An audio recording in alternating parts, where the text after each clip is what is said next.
Hey guys, good morning. I wanted to reach out and just give an update about our current situation in the United States. So we have 40 plus states that have their public schools back in session as of the end of September.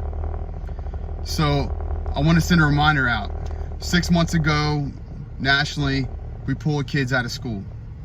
I think it was 48 states that ended up being, after 2 weeks, inactive in school physically.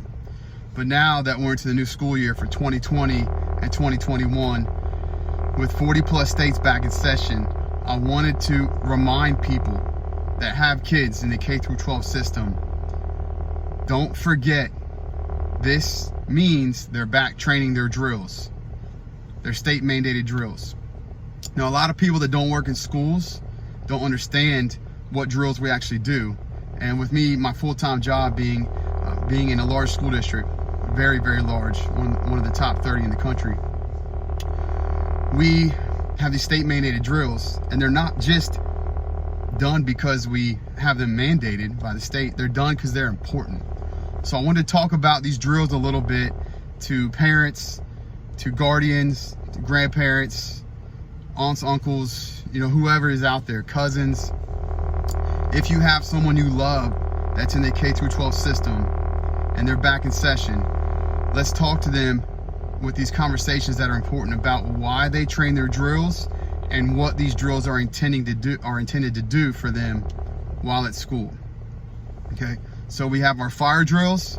Yeah, they're very important. Fire drills are important.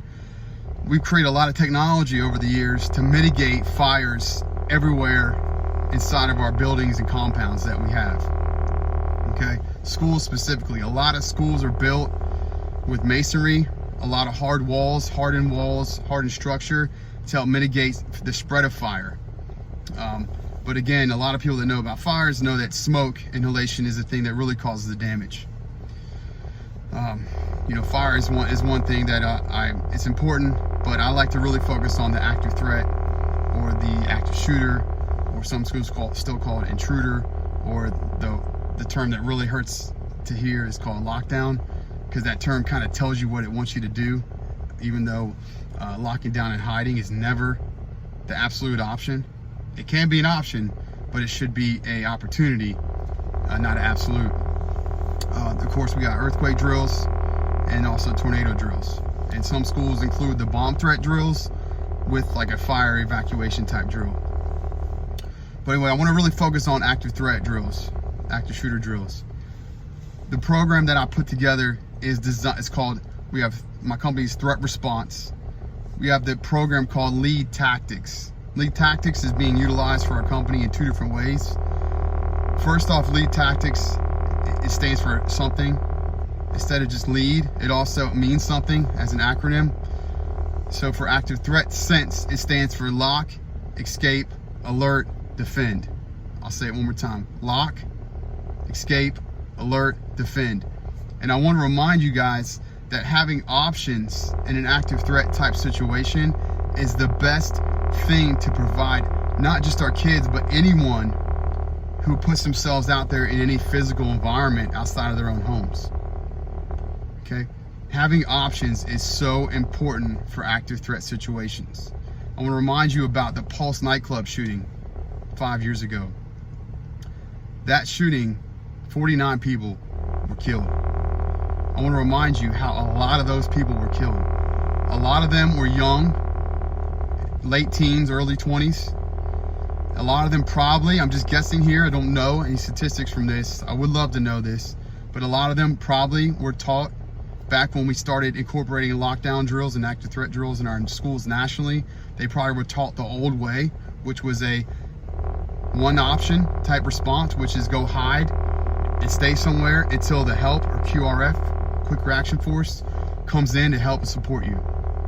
Okay, we cannot continue to teach our kids these things in our schools, because for 13 years of education for the average kid from K through 12, if we teach them that same tactic to just do one thing when there's an imperfect situation, we are going to lead to more mass casualty incidents like the Pulse nightclub shooting.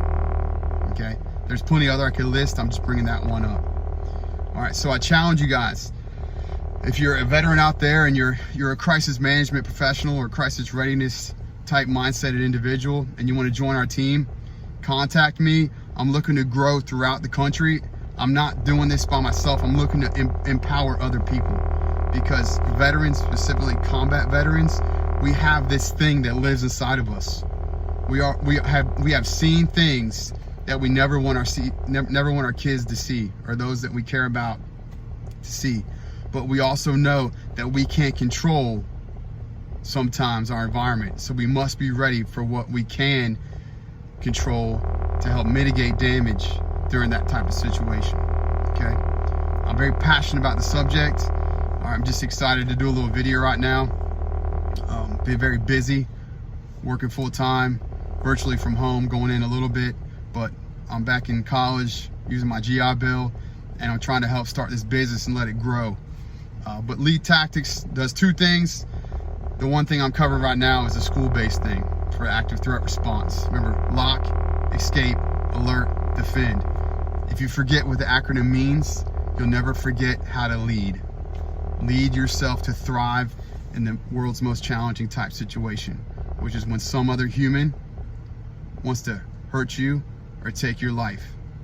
All right, guys, y'all be safe and stay vigilant.